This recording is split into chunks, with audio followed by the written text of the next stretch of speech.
भगवत गीता से पूछोगे परमेश्वर कौन है, तो जवाब मिलेगा कि श्री कृष्ण ही परमेश्वर है। और वहाँ आपको संत सूरदास जी, मीराबाई जैसे महान संत मिलेंगे जिन्होंने कृष्ण भक्ति में उस परम तत्व को प्राप्त कर लिया। आप शिव पुराण से पूछोगे कि परमेश्वर कौन है, तो जवाब मिलेगा कि शिव ही परम तत्व है। और वहाँ आपको ऋषि मार्कंडेय जैसे महान ऋषि योगी ज्ञानी मिलेंगे जो कि परम शिव भक्त हैं। कुरान कहती है कि खुदा सबसे बड़ा है। और वहाँ आपको फरीद जी जैसे महान सूफी संत मिलेंगे जिन्होंने अल्लाह अल्लाह की धुन से उस परम तत्व को प्राप्त कर लिया। और गुरबानी भी आपको एक ओंकार का उपदेश देती है। तो सवाल है कि इनमें से सही कौन है और गलत कौन है।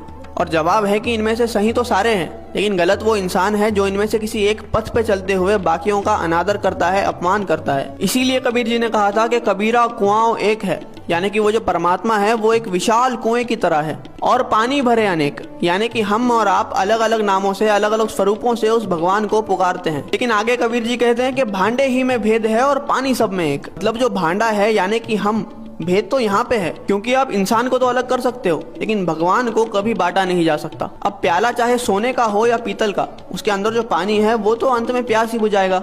लेकिन अगर हम इस बात पे लड़ने लग जाए कि किसका प्याला ज्यादा बेहतर है, तो ना हम पानी पी पाएंगे और ना ही अपनी प्यास बुझा पाएंगे। जैसे दुनिया में हर जगह पे अलग अलग भोजन खाया जाता है, लेकिन हम कभी भी किसी और से जाकर इस बात पे तो नहीं लड़ते कि आप हमारी तरह भोजन क्यों नहीं करते, क्योंकि हमें पता है कि चाहे भोजन अलग अलग है लेकिन उसकी भूख और हमारी भूख एक जैसी है।